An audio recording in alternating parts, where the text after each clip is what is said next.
दोस्तों, महज एक 14 साल का नाबालिग लड़का अपने ही पड़ोस में रहने वाली 3 साल की मासूम बच्ची का रेप करता है और रेप करने से भी उसका मन नहीं भरता तो उसकी हत्या कर देता है। लेकिन सबसे बड़ा सवाल ये था कि 14 साल का लड़का, उसके दिमाग में इतना सब कुछ आया कहाँ से और इसकी असली वजह क्या है और इसके दोषी असल में कौन है। आप इस सच्ची घटना को जरूर सुनिए। अगर आपके घर में भी बच्चे बड़े हो रहे हैं तो आपको जानना बेहद जरूरी है, क्योंकि इस घटना को सुनने के बाद ये जो इस बच्चे ने हरकत की वो किसी का भी बच्चा कर सकता है अगर उसको ऐसा दिया जाए तो। दोस्तों नमस्कार, मैं ज्योति सिंह आपके अपने चैनल क्राइम शॉट में आप सभी का हार्दिक स्वागत करती हूँ। दोस्तों, ये जो सच्ची घटना है ये है छत्तीसगढ़ के बिलासपुर की। यहाँ पर रहने वाला एक लड़का जिसकी उम्र 14 साल थी, जो कि वहीं पास के मकान में रहता था, और जो 3 साल की बच्ची थी वो अक्सर डेली ही भैया भैया करके उसके साथ खेला करती थी, क्योंकि वो भी 14 साल का कोई बड़ा बच्चा नहीं था। खेलने की ही उम्र थी उसकी और वो डेली खेला करता था।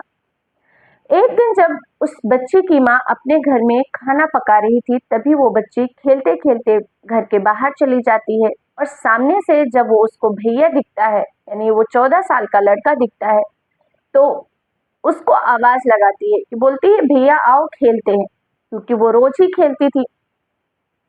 तो उसे नहीं पता था कि आज उसके भैया के दिमाग में क्या चल रहा है। वो सामने से जब आवाज लगाती है तो लड़का कहता है कि आज बाहर नहीं खेलेंगे, तुम मेरे घर आ जाओ, आज यहीं खेलेंगे। और वो बच्ची दौड़ते दौड़ते खुशी खुशी उसके घर चली जाती है।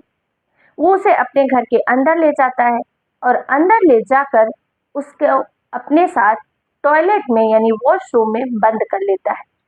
वॉशरूम में ले जाकर उसके साथ जो भी वो घिनौनी हरकतें करना चाह रहा था वो करना शुरू कर देता है। अब दूसरी तरफ जो उस बच्ची की माँ थी वो खाना बनाकर जब फ्री होती है तो देखती है कि उसकी बच्ची दिख नहीं रही है। तो आसपास के घरों में जाकर पूछती है कि किसी ने मेरी बच्ची को देखा है, तो सब बोलते हैं नहीं हमने तो नहीं देखा। और तभी एक व्यक्ति जो वहां से निकल ही रहा था वो बोलता है हाँ, थोड़ी देर पहले जब मैं इधर से क्रॉस हुआ था तो आपकी बच्ची यहीं बाहर खेल रही थी और सामने वाले घर में जो लड़का रहता है उसको बुला रही थी कि भैया चलो खेलते हैं। और इतना सुनना था तो उसकी माँ को लगा कि हो सकता है डेली वो दोनों खेलते हैं उसके घर खेल रही हो। और तभी उसके घर जाती है, जो कि दरवाजा तो अंदर से बंद था। जाकर आवाज लगाती है, वहां से कोई गेट नहीं खोलता। वो थोड़ी परेशान होती है और उसके बगल में ही उस लड़के के चाचा का घर होता है। उसके चाचा को बुलाती है और चाचा को बुलाकर कहती है कि आप अपने भतीजे को बुलाइए, इस घर में जो दरवाजा है उसको खुलवाइए, मेरी बच्ची शायद इसी घर में है क्योंकि किसी ने बताया है। और उसके चाचा भी जोर जोर से आवाज लगाते हैं, तब जाकर वो लड़का जो बाहर निकलता है और निकलकर दरवाजा खोलता है। थोड़ा सा वो अलग कंडीशन में लग रहा था, कपड़े भी ढंग से नहीं पहन रखे थे। लेकिन इन सब चीजों को नजरअंदाज करते हुए जो माँ होती है और उस लड़के का चाचा फट से घर के अंदर जाते हैं और बोलते हैं कि वो बच्ची आई थी, कहाँ है। वो कहता नहीं, यहाँ तो कोई भी नहीं आया। और वो घर की छानबीन यानी देखना शुरू कर देते हैं कि इसने कहाँ छुपा रखा है। और वो बोलते हैं ना कि एक जिससे दिल का कनेक्शन होता है, इंट्यूशन हो जाता है, और उसकी माँ को लग रहा था कि हो ना हो मेरी बच्ची इसी घर में है। वो बार बार हर एक कमरे में जाकर दो दो बार, तीन तीन बार देख रही थी, लेकिन उसकी बच्ची उसको कहीं दिख नहीं रही थी। और जब सब घर सारा घर ढूंढने के बाद वो घर से निकल ही रही थी कि तभी उसकी नजर जाती है वॉशरूम के बंद गेट पर। और वो बोलती है कि वॉशरूम खोलो। वो लड़का वॉशरूम खोलता नहीं है, वो वहीं पर खड़ा हो जाता है, बोलता है यहाँ तो कुछ भी नहीं है। वो माँ कहती है कि वॉशरूम खोलो, और उसका जो लड़के का चाचा था उस लड़के को साइड करके वॉशरूम का गेट खुलता है।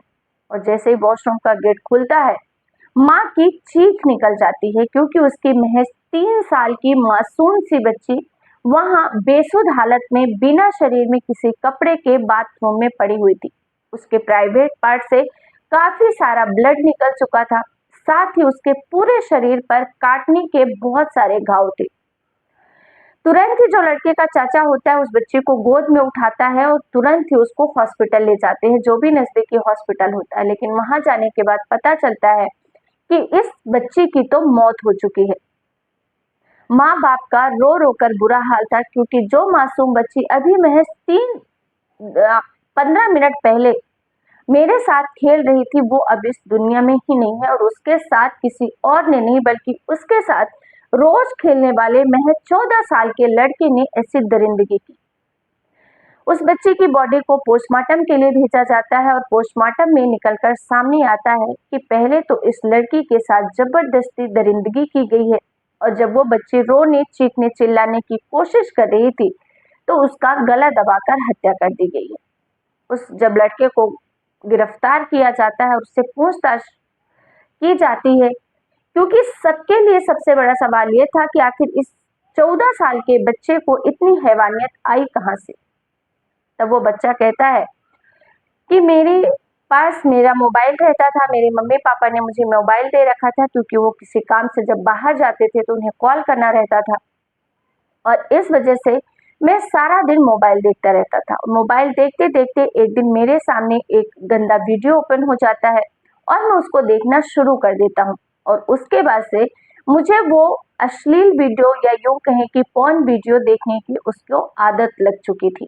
और अब उसके दिमाग में सोते जागते चौबीसों घंटे बस यही चलता रहता है था कि मुझे भी ऐसा ही करना है, क्योंकि वो 14 साल का था। सब बड़े करते हैं तो मुझे भी करना है। और जब वो बच्ची उस दिन 3 साल की बच्ची उसे आवाज लगाई, उसके घर में उस वक्त कोई नहीं था, और उसके दिमाग में ये हैवानियत आ जाती है कि क्यों ना इस लड़की के साथ मैं ऐसा करूं। और इस तरीके से वो उस बच्चे को अपने कमरे में ले जाता, अपने घर ले जाता है, वॉशरूम में ले जाकर उसके साथ हैवानियत करता है। और जब वो बच्ची रोती है, बचाने की, चीखने की, चिल्लाने की कोशिश करती है, तो उसकी गले की जो ये नस होती है उसको वो इतनी जोर से दांत से काटता है, और तब तक काट के रख जाता है, तब जब तक कि उस बच्ची की मौत नहीं हो जाती। डॉक्टर का ऐसा कहना था कि उसके गले की नस को तब तक काफी ज्यादा दांत से दबा कर रखा गया था, इसलिए उसका ब्लड का सर्कुलेशन बंद हो गया, और वो जो उसकी नस थी वो डैमेज हो गई, और जिस वजह से उस बच्ची की मौत हो गई। तो दोस्तों देखिए, सिर्फ एक मोबाइल की वजह से एक 14 साल के बच्चे ने इतने बड़े केस को अंजाम दे दिया। ना सिर्फ उसने घिनौनी हरकत की, ना सिर्फ उसने 3 साल की बच्ची के साथ बलात्कार किया, बल्कि उसकी हत्या तक कर दी, सिर्फ और सिर्फ अपनी हवस के चक्कर में, सिर्फ और सिर्फ जो वो मोबाइल में देखता था वैसा करने के चक्कर में। दोस्तों सबसे बड़ा सवाल ये था कि इसमें सबसे ज्यादा गलती किसकी है, और सर्वे में यही पाया गया, जो लोगों का कहना है, ओपिनियन है पब्लिक का, कि इसमें उस बच्चे की गलती तो है ही है, लेकिन उसके जिम्मेदार कहीं ना कहीं उसके पेरेंट्स भी हैं। क्योंकि अगर आपने अपने बच्चे को मोबाइल दिया है, आपका बच्चा ग्रोइंग एज में है, सही गलत की समझ उसमें नहीं है, तो सबसे पहला फर्ज आपका बनता है कि आपका बच्चा आपके मोबाइल में क्या देख रहा है, इस पर आप पूरी नजर रखें। हिस्ट्री चेक करें, वो क्या देखा, कितने समय तक देखा, और अगर आपको ऐसा लगता है कि आपका बच्चा गलत चीज देख रहा है, आप उसे समझाएं, साथ ही उसका मोबाइल का यूज लिमिट में रखें, या फिर आप उसको डेटा नहीं दें, वाईफाई डेटा नहीं दें, ताकि वो नेट में जब जो चाहे वो नहीं देख पाए। और अगर वो कुछ देखता है, आजकल के बच्चों का है कि हमें पढ़ाई के लिए मोबाइल चाहिए, ये देखना है, वो देखना है, आप उस समय भी अगर अपने बच्चे को देखते हैं तो बराबर हिस्ट्री जरूर चेक करें। दोस्तों इस सच्ची घटना को सुनाने का उद्देश्य किसी की भी भावनाओं को ठेस पहुंचाना नहीं है, बल्कि आप सबको सतर्क करना है, जागरूक करना है, आप सबके लिए एक सीख देनी है कि भविष्य में आपके साथ, आपके घर परिवार के साथ, आपके फैमिली फ्रेंड के साथ ऐसी घटना नहीं हो। इस वीडियो को आप ज़्यादा से ज़्यादा अपने फैमिली फ्रेंड्स के साथ ज़रूर शेयर करें, क्योंकि जिस घर में ग्रोइंग बच्चा है उस घर में इसकी सख्त ज़रूरत है और इससे सावधान रहने की ज़रूरत है। दोस्तों फिर मिलेंगे एक नई सच्ची क्राइम स्टोरी के साथ, तब तक के लिए आप सबका बहुत बहुत धन्यवाद। अगर आपने अभी तक हमारे चैनल को सब्सक्राइब नहीं किया है तो प्लीज़ सब्सक्राइब कर अपना सपोर्ट दें, साथ ही अगर आप चैनल से रिलेटेड कोई भी सुझाव देना चाह रहे हैं वो जरूर मेंशन करें। आप हमारा वीडियो कहाँ से देख रहे हैं और आपको कैसा लगता है, इसमें क्या सुधार की जरूरत है। आपके ओपिनियन बहुत मायने रखते हैं मेरे लिए, इसलिए आपका ओपिनियन जरूर शेयर करें। फिर मिलेंगे। जय हिंद, जय भारत।